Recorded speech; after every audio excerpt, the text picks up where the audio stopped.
She's just a useless daughter. My mother's voice cut through the courtroom like a blade hitting glass. For a moment, the whole room went quiet. The kind of quiet that happens when strangers suddenly feel embarrassed for a family they don't even know. I didn't say a word. I just stood there at the defense table in the old county courthouse in Mason County, Ohio. Hands folded in front of me, staring straight ahead. The judge looked up slowly from the papers on his desk. My father shifted in his seat beside my mother, arms crossed, jaw tight like he'd been chewing on gravel. People behind us whispered. I could hear one woman murmur, "Lord have mercy," but I stayed silent. Then the judge leaned back in his chair and looked over his glasses at my parents' attorney. And that's when he asked the question that would change everything. "Counselor," he said slowly, "do you really not know who she is?" The attorney froze. My parents' faces went pale. But that moment didn't come out of nowhere. It started months earlier when I came back to the town I had sworn I would never return to. I hadn't been back to Mason County in almost 8 years. Small towns have a way of remembering everything about you while pretending nothing has changed. The same brick courthouse stood on the corner of Main and Jefferson. The same diner across the street still had a neon sign that buzzed faintly in the window. And the same people sat at the same booths every morning talking about weather, politics, and whose grandson just got hired at the hardware store. The only difference was me. I parked my old pickup truck outside the diner that Monday morning and sat there for a while with the engine off. It was early October. The air smelled like fallen leaves and wood smoke. A couple of retirees were already inside the diner sipping coffee. I recognized one of them right away. Mr. Donnelly. He used to run the feed store when I was a kid. He must have been pushing 80 now. He looked out the window, squinted for a second, and then his eyebrows lifted. He recognized me. Small towns don't forget faces. I stepped out of the truck and walked inside. The bell above the diner door rang softly. Every head in the place turned. It was like stepping back into a photograph. The waitress behind the counter, Marlene, blinked twice before saying my name. Emily Carter. I smiled politely. "Morning, Marlene." "Well, I'll be," she said quietly. "Didn't think we'd see you around here again." Neither did I. I took a seat at the counter. Coffee came without me asking. In small towns, they remember what you used to drink. Black. Marlene poured it slowly and studied my face like she was comparing it to the memory she had stored somewhere in her mind. "You here visiting your folks?" she asked carefully. I took a sip of coffee. It tasted exactly the same as it had 10 years ago. "Something like that," I said. The truth was more complicated. I hadn't spoken to my parents in nearly 5 years. The last conversation we had ended with my father telling me I was wasting my life and my mother agreeing. Back then I packed a bag, got in my truck and drove away before sunrise. No goodbye, no forwarding address, just silence. For a long time that silence felt peaceful until the phone call came. 3 weeks before I returned to Mason County, I got a call from a number I didn't recognize. I was sitting in my apartment in Columbus at the time, going through paperwork from the VA office. When I answered, a soft voice said, "Emily, it's Pastor Caldwell." I hadn't heard that name in years. He had been the pastor at the church my family attended when I was growing up. "How have you been, Pastor?" I asked. There was a pause. Then he sighed gently. "I'm afraid I'm calling with sad news, Emily. Your grandmother passed away last night." The words sat heavy in the air. Grandma Ruth had been the only person in my family who never looked at me like I was a disappointment. She used to say, "You don't have to stay where you're not wanted, sweetheart." I swallowed. "I'm sorry to hear that," I said quietly. "There's something else," the pastor added. He explained that my grandmother had left behind a will, and according to that will she had left her house and a small piece of land outside town to me. I stared at the wall for a long time after that call ended. Grandma's little farmhouse. The one with the apple tree in the yard. The one place in Mason County where I had ever felt safe. I didn't want the land. But I knew one thing. If my parents found out about that, well, there would be trouble. 2 days after I arrived in town, the trouble came. I was sitting on the porch of my grandmother's house, watching the wind move through the fields when a car pulled into the gravel driveway. My father's old Buick. He stepped out first. My mother followed. Neither of them waved. They walked up the porch steps slowly like they were approaching a stranger. My father looked around the yard with a scowl. "So," he said finally, "you came back for the money." I kept my voice calm. "It's not about money." My mother shook her head bitterly. "You disappear for years and the moment there's property involved, you show up." I stood up from the porch chair. "I came because Grandma asked for me." "That's funny," my father said. "Because we were the ones taking care of her."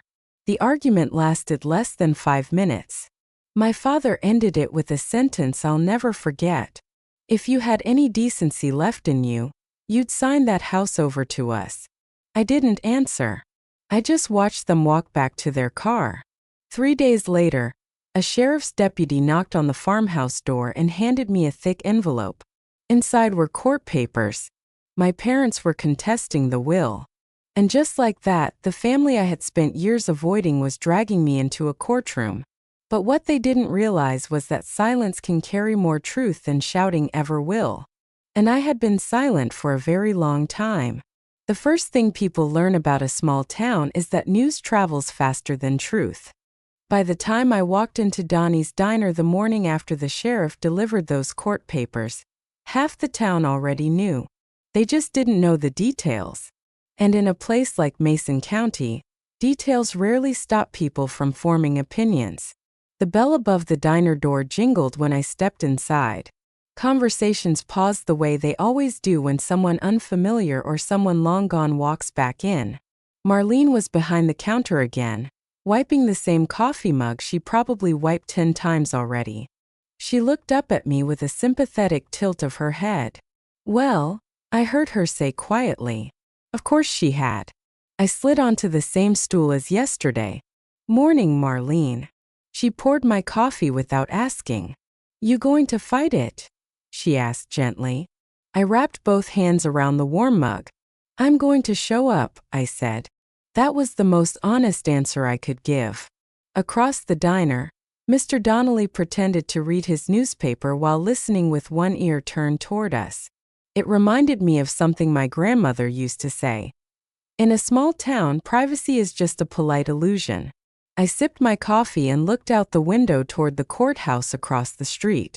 The same courthouse where my parents had decided to settle this. Not around a kitchen table, not with a phone call, but in front of a judge in a room full of strangers. That told me everything I needed to know about how deep their anger had grown. The court date was scheduled 3 weeks later. 3 weeks can feel like a long time when you're waiting for something unpleasant. I spent most of those days fixing small things around my grandmother's house. The screen door needed a new hinge. The porch steps were loose.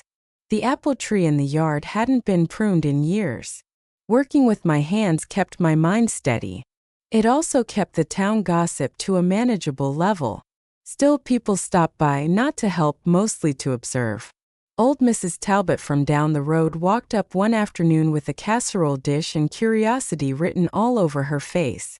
"I heard your folks are taking you to court," she said while handing me the dish. "That's what the papers say," I replied. She sighed the way older folks do when they're about to share an opinion. "Families used to settle things without lawyers," she said. "Now everybody wants a judge to tell them who's right." She wasn't wrong, but I didn't argue. A few days before the hearing, I met the man representing my parents. His name was Harlan Pierce. He was exactly the kind of attorney you expect to find in a county courthouse. Polished shoes, neat gray hair, and the confident smile of someone who had won more cases than he'd lost. He stopped me outside the courthouse steps one afternoon. "Miss Carter," he said, extending a hand. I shook it. "Mr. Pierce." He looked me over carefully. Not in a rude way, more like a mechanic examining an unfamiliar engine. "I represent your parents," he said, "though I suspect you already know that." Ido. I nadyd. I'm sure you also understand their concern. Your grandmother's estate represents a significant asset for them at this stage of life. There it was, the argument. I kept my voice calm. My grandmother left a will. Yes, he said, and wills can be contested when circumstances raise questions. He paused for a moment. If you'd like to avoid unnecessary legal expenses, we could settle this quietly. What kind of settlement? I asked. He smiled politely. Sign the property over to your parents. I almost laughed. Instead, I said the same thing I'd told Marlene. I'll show up in court. His smile tightened just slightly. Well, he said, adjusting his tie. I suppose we'll see what the judge thinks. Later that evening, I sat at the kitchen table in my grandmother's house with the will spread out in front of me. The document was simple. Grandma Ruth had never been a complicated woman. The farmhouse and 2 acres of land were left to me, but there was a note attached. Not a legal clause, just something she'd written in her careful handwriting. Emily, if you're reading this, it means I'm gone. I know your parents don't understand you the way I do, but I always believed you were stronger than they ever gave you credit for. Don't let anyone tell you who you are. I folded the note slowly. Grandma had always seen through people's assumptions. She knew exactly how this town and my parents would judge me. The day before the hearing, my parents came to the farmhouse again. I saw their Buick pulling into the driveway that afternoon. I stepped outside before they reached the porch. My father didn't bother with greetings. Last chance, he said bluntly. For what? To do the right thing. My mother crossed her arms. You've always been stubborn, Emily. Even as a child. I didn't respond. My father gestured toward the house. That place belongs to this family. Does, I said quietly. And I'm part of this family. My mother scoffed.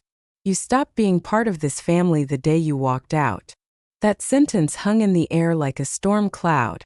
For a moment, none of us spoke. Finally, my father shook his head. Tomorrow's going to be embarrassing for you, he said. I met his eyes calmly. We'll see. They drove away a minute later, and I stood there in the driveway, watching the dust settle. Not angry, not afraid, just tired. The morning of the hearing arrived colder than the rest of the week. October wind rattled the courthouse flag as I climbed the steps. Inside, the hallway smelled faintly of old paper and floor polish. The courtroom doors were already open. People from town had come to watch. Not because they cared about property law, but because family drama has always been the most popular entertainment in small towns. My parents were seated at the front beside their attorney. My mother avoided looking at me. My father stared straight ahead. I took a seat at the opposite table. No lawyer beside me. Just a folder of documents and a quiet mind. Mr. Pierce glanced at me and raised his eyebrows. You're representing yourself? He asked softly. Yes. He chuckled politely. Well, that's brave. Maybe he thought it was foolish. Maybe it was. But I had learned something over the years. When the truth is simple, it doesn't always need fancy words. The bailiff called the room to order. The judge walked in and the case of Carter versus Carter officially began. None of us knew it yet.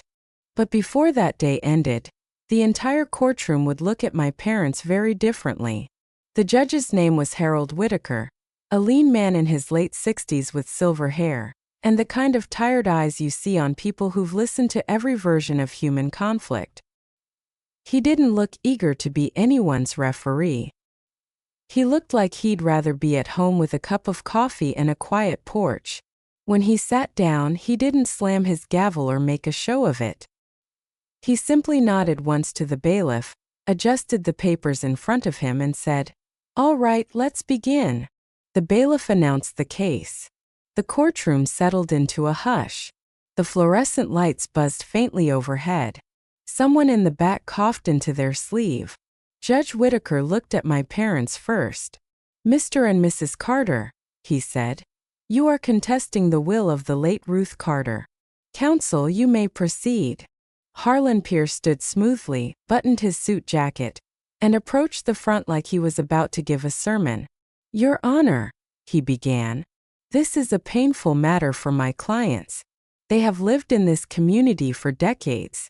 They cared for Mrs. Ruth Carter in her final years. The property in question has long been understood as a family home, an asset that should reasonably remain with the parents who maintain family ties and responsibilities." He spoke with the careful tone of someone trying to sound both compassionate and correct. Then he turned slightly, just enough so he could include the room. "Meanwhile, the defendant," he said, nodding toward me, "has been absent for years. She has not contributed to the upkeep of the home. She has not participated in family care. She returned only after Mrs. Carter passed when there was something to gain." My stomach stayed steady. I'd heard versions of that sentence my entire life. He continued, "We are asking the court to recognize undue influence, and at the very least the injustice of awarding this property to someone who has effectively abandoned her family."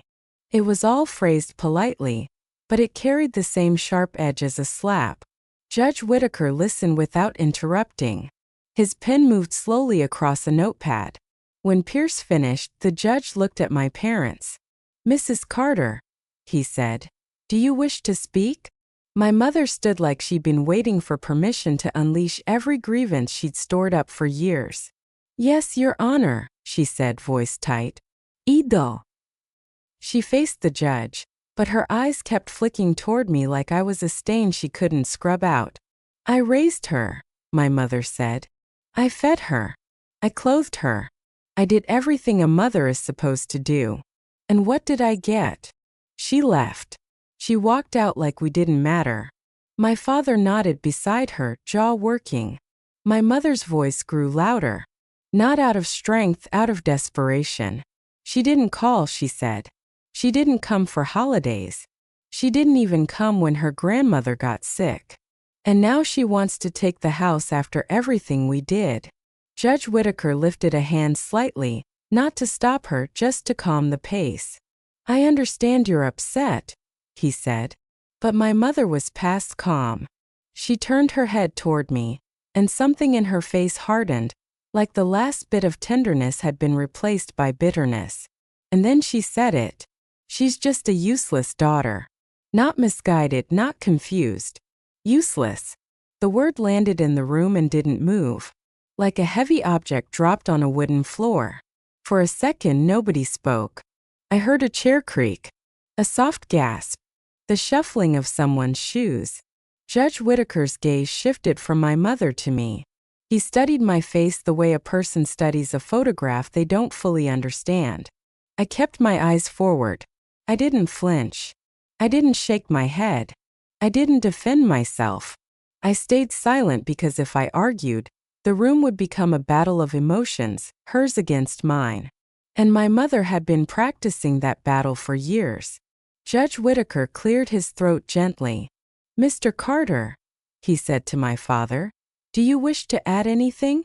My father stood more slowly, like the act of rising itself was a statement. "She's always been headstrong," he said. "Never wanted to do things the right way. We tried to guide her, but she thought she knew better. And then she left us to deal with everything. We're not young anymore, Your Honor." That part was true.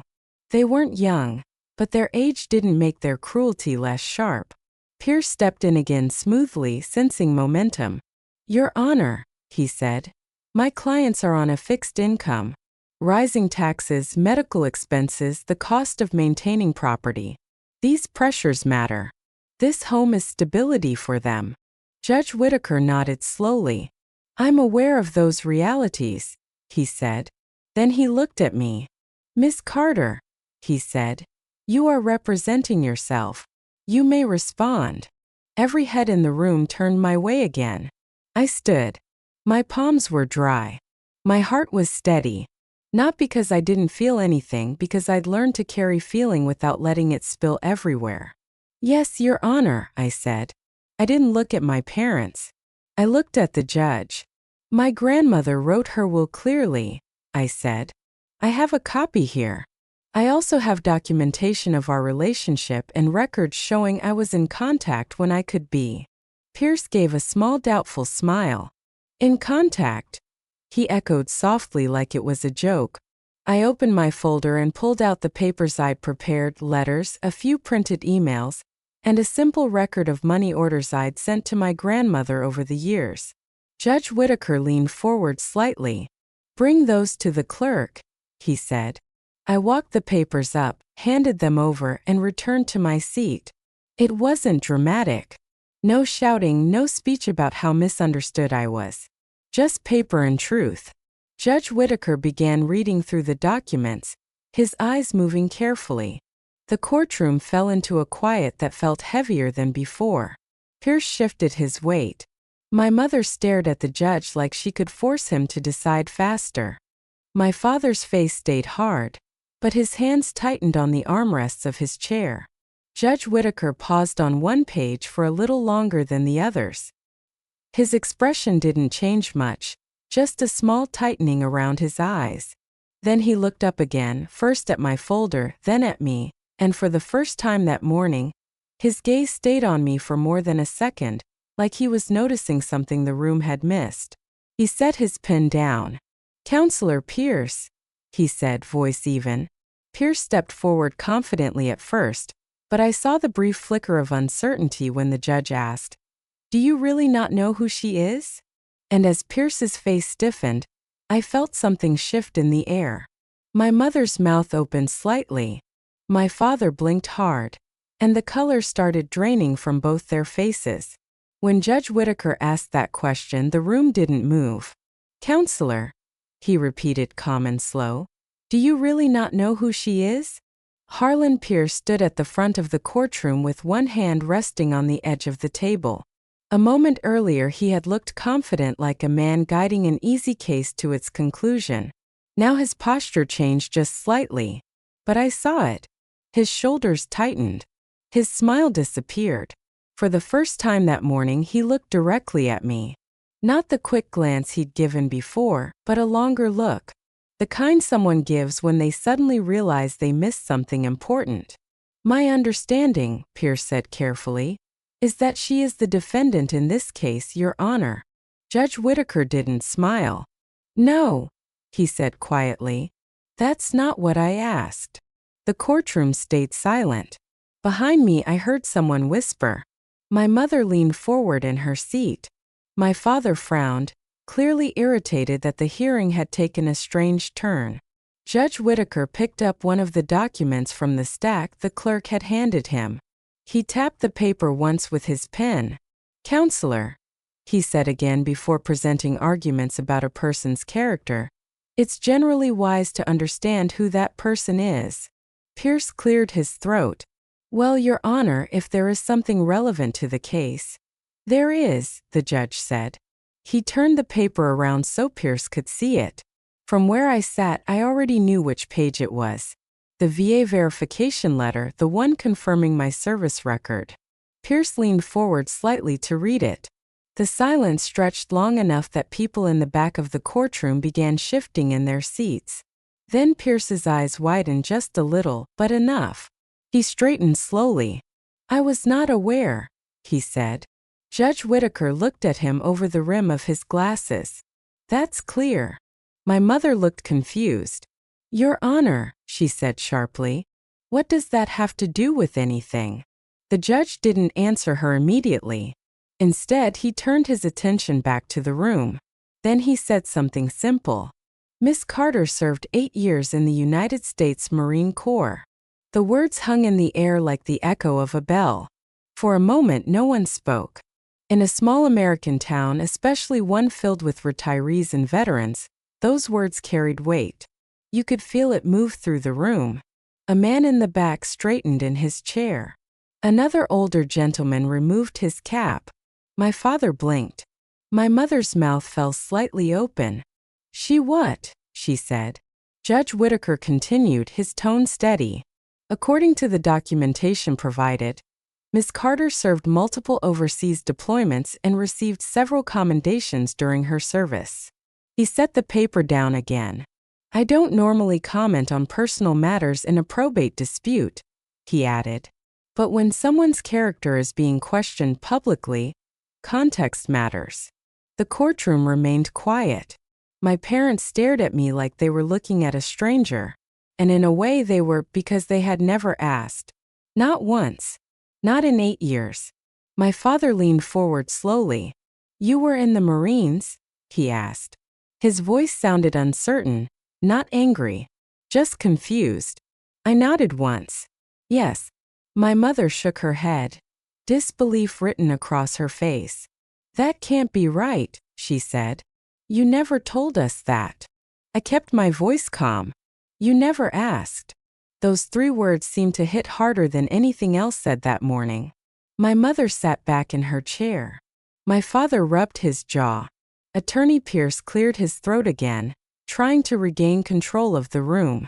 "Your Honor," he said, "while military service is admirable, I fail to see how it changes the matter of the estate." Judge Whitaker nodded slightly. "You're correct," he said. "Service alone does not determine inheritance." He paused. "But it does challenge the narrative that Miss Carter is," what was the phrase used earlier? His eyes moved toward my mother. "A useless daughter." My mother's face flushed red.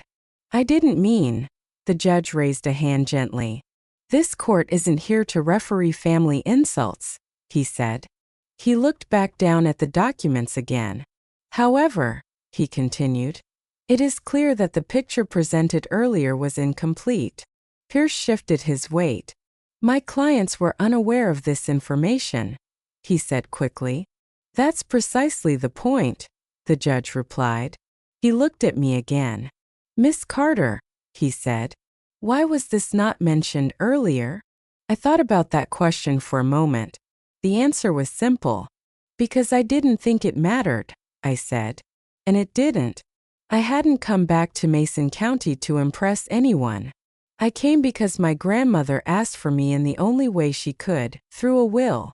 The judge studied me quietly. Then he nodded once. "That's fair." Behind me someone whispered, "Semper Fi." I didn't turn around, but I heard it, and it made something warm stir in my chest. Judge Whitaker straightened the stack of papers and looked at both tables. "All right," he said. "Let's return to the matter at hand." But the tone of the room had changed. People no longer looked at me like a stranger who came back for money. They looked at my parents, and something in their expression said the same question was forming in everyone's mind. How could they not know? My father leaned closer to my mother and whispered something I couldn't hear. She shook her head slowly, still stunned. The truth was, my service didn't change the will.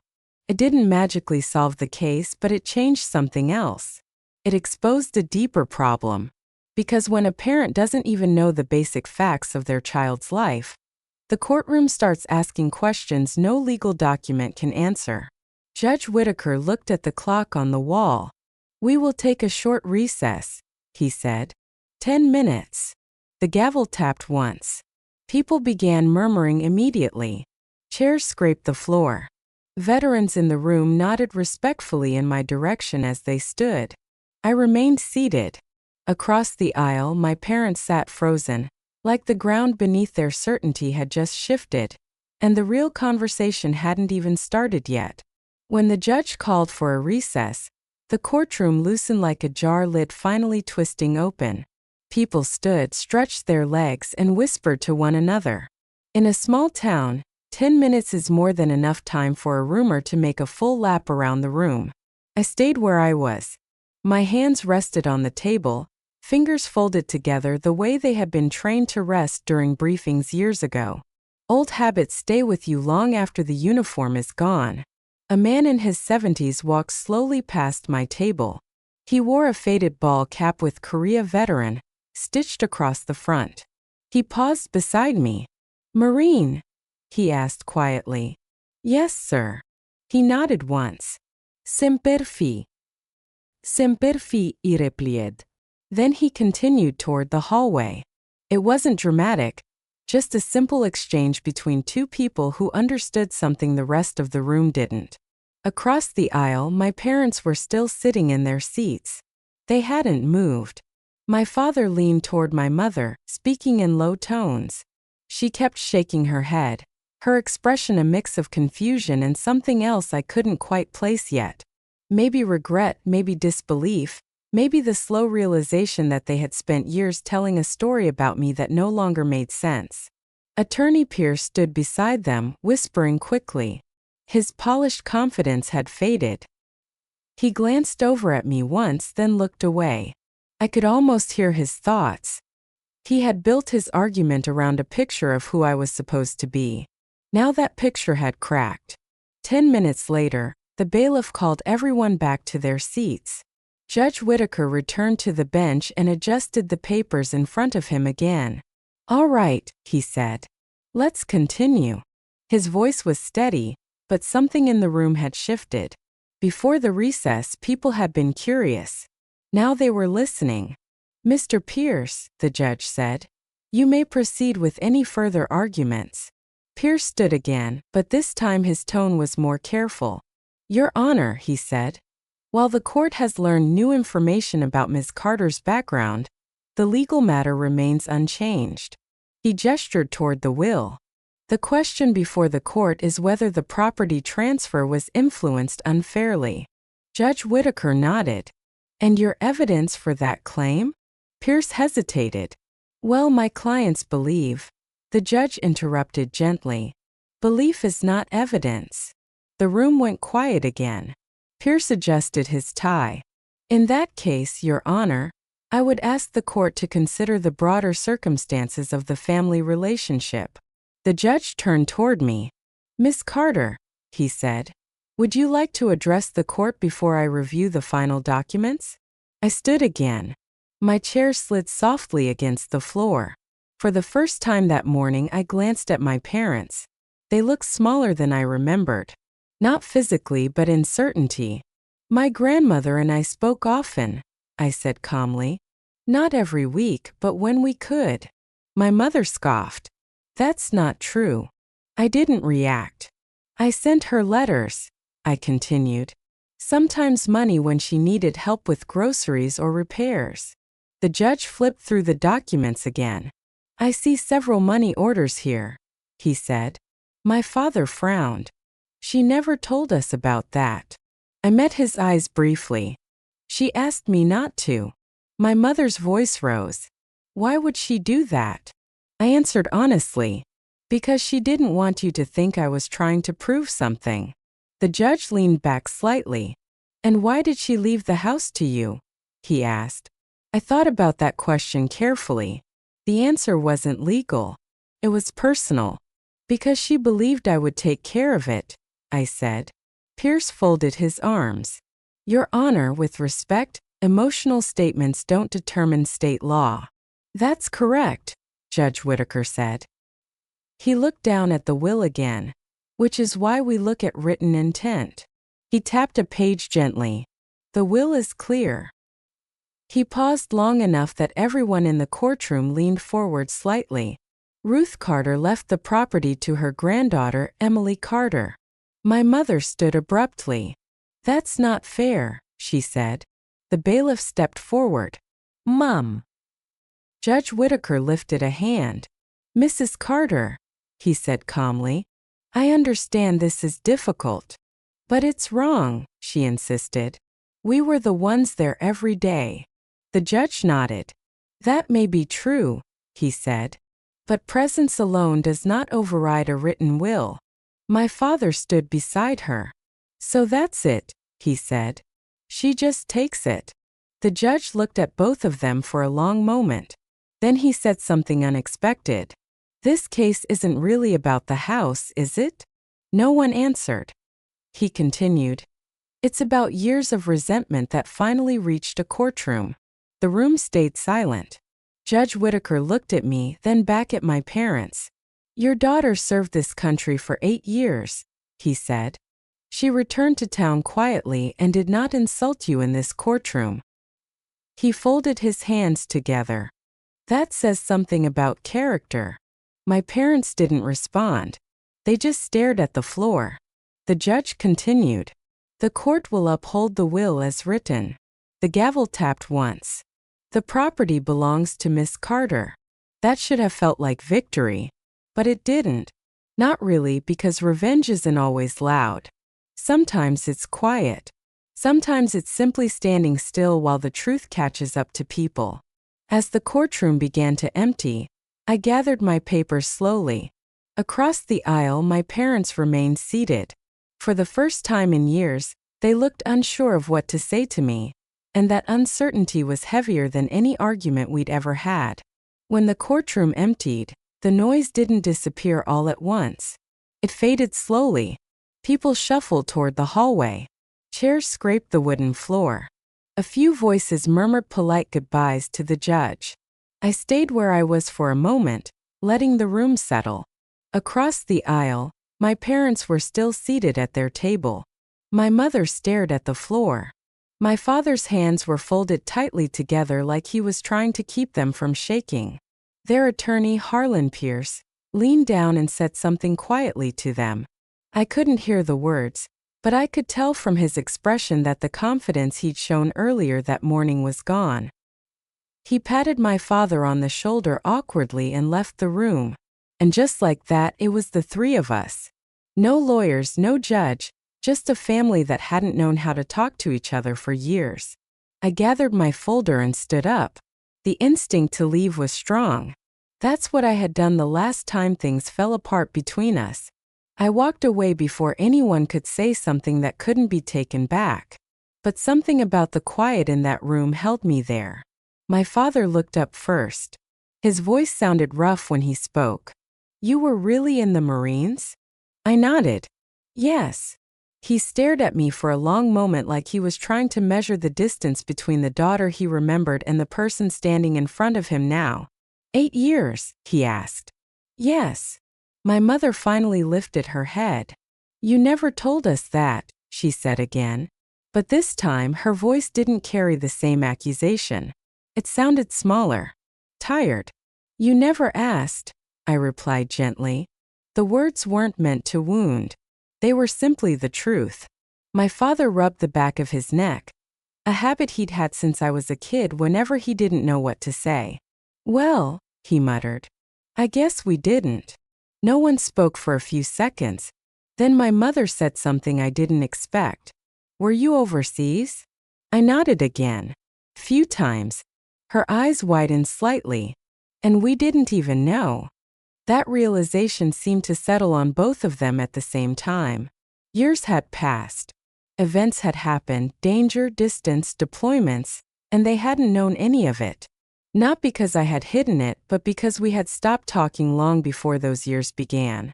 My father stood slowly. For a moment I thought he might say something defensive. Instead, he looked around the empty courtroom and said, "This whole thing was a mistake." My mother turned toward him. "What do you mean?"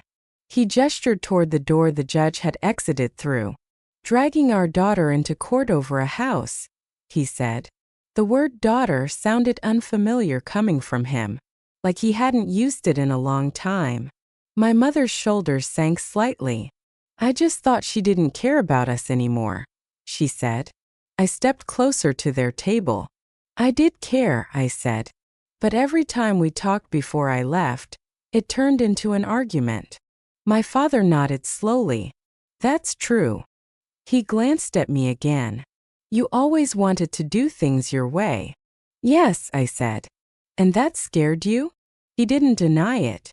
For a long moment, the three of us stood there in the quiet courtroom. The anger that had fueled this entire case suddenly felt smaller than the years we had lost. Finally, my mother said, "What are you going to do with the house?"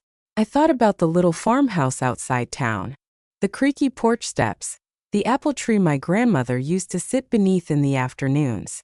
"I'm going to fix it up," I said. My father nodded once. "It needs it." We all knew that was true. The roof probably needed replacing. The porch railing had started to lean. My grandmother had managed as long as she could, but the house had aged with her. My father shifted his weight and cleared his throat. "If you want help with the roof," he said, I still know a thing or two about shingles. I studied his face. He wasn't offering as a way to control anything. He was offering because he didn't know how else to bridge the gap between us. That would be nice, I said. My mother looked relieved just hearing that. She stood slowly and picked up her purse. I suppose, she said hesitantly, we should come by sometime. You're welcome to, I replied.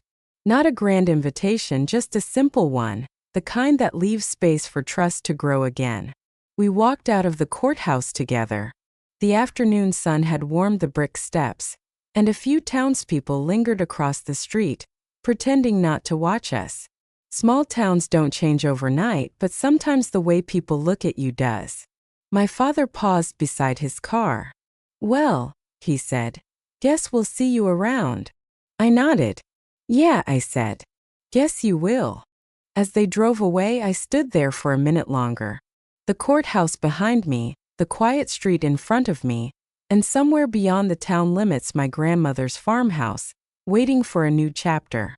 The case had ended, but something else had just begun. Something slower, something harder, learning how to be a family again. The first Sunday after the court hearing was colder than the week before. October in Ohio has a way of creeping up on you. One day the trees look golden and warm, and the next morning the air carries that sharp edge that reminds you winter isn't far behind. I was standing on a ladder outside my grandmother's farmhouse when I heard the sound of tires on gravel. I didn't need to turn around to know whose car it was. My father's old Buick had a rattle in the muffler you could hear from half a mile away. I climbed down from the ladder slowly and wiped my hands on a rag. They parked near the barn. For a moment, neither of them got out of the car. Then the passenger door opened. My mother stepped out first, holding a covered casserole dish. Some things never change. Sunday lunch in our family had always meant someone carrying food. My father followed her, walking toward the house with that same steady stride he'd had my whole life. He looked up at the roof and nodded. You were right, he said. Those shingles are about 10 years past their prime. I smiled a little. That's why I started replacing them. He walked closer and studied the ladder, the stack of shingles, and the tools laid out in the grass. You can't finish that alone, he said. I know. He nodded once. Good. Then he reached into the back of his car and pulled out a toolbox. It wasn't a dramatic moment. No speeches, no apologies yet. Just a man opening a toolbox and climbing a ladder. My mother stood in the yard watching us for a minute before walking up the porch steps. I'll put this in the kitchen, she said quietly. The screen door creaked the same way it always had. Inside that house, the floors still carried the soft squeak of my grandmother's footsteps. The smell of coffee and cinnamon drifted out a few minutes later. My father and I worked side by side for most of the morning, replacing shingles, checking the boards underneath, hammering nails into old wood that had seen more seasons than any of us. At first we didn't talk much, but working together has a way of loosening words. 8 years, my father said, finally passing me another shingle. That's a long time. Yes, it is. He nodded slowly. You must have seen a lot. I thought about the places I had been. Desert heat, ocean air, long nights on base when the world felt far away from small-town Ohio. Some things, I said. He didn't push for details. Maybe he understood that some stories take time. Around noon, my mother called from the porch. Lunch is ready. We climbed down the ladder and washed up at the outdoor spigot like we used to after yard work when I was a kid. The three of us sat around my grandmother's kitchen table, the same table where she used to drink tea and tell stories about the town from 50 years ago. For a while we just ate. Then my mother set her fork down. Emily, she said carefully. I looked up. Her eyes were red like she'd been thinking about something for a long time. I shouldn't have called you useless, she said. The words came out slowly, like each one had to push past pride to escape. My father nodded beside her. That wasn't right, he said. I sat there for a moment, letting the silence settle around the table. You were angry, I said. Yes, my mother admitted. But that doesn't excuse it. My father cleared his throat. We didn't understand you, he said. And instead of asking questions, we made assumptions. I nodded. That happens in a lot of families. My mother looked down at the table. I was afraid, she said quietly. Afraid of what? That you left because I failed you. The room went still. Sometimes the truth hiding under anger is much simpler than the anger itself. I didn't leave because you failed, I said. I left because I needed to figure out who I was. My father leaned back in his chair. That takes courage, he said. Coming from him, that meant more than I expected. After lunch, we sat on the porch. The apple tree in the yard was losing its last few leaves. A cool wind moved through the branches. My father looked out at the fields for a long time before speaking again. You know, he said, families used to settle things on porches like this. Before lawyers, my mother added. I smiled faintly. Maybe we're just late. We sat there quietly for a while, not fixing everything. Just starting. Before they left that afternoon, my father turned back toward the house. We'll come by next Sunday, he said. If that's all right. It is, I replied. And I meant it.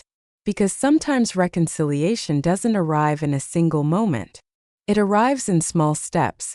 Shared lunches, repaired roofs, and conversations that finally happen after years of silence. So if you're listening to this story and it reminds you of someone in your own family, maybe a son, maybe a daughter, maybe someone you haven't spoken to in years, I hope you remember something my grandmother once told me. People aren't always who you think they are. Sometimes they're stronger than you ever realized. If this story meant something to you, share it with someone who might need to hear it. And if you believe families deserve second chances, stay with us for more stories like this. Because sometimes the quietest voices carry the strongest truths.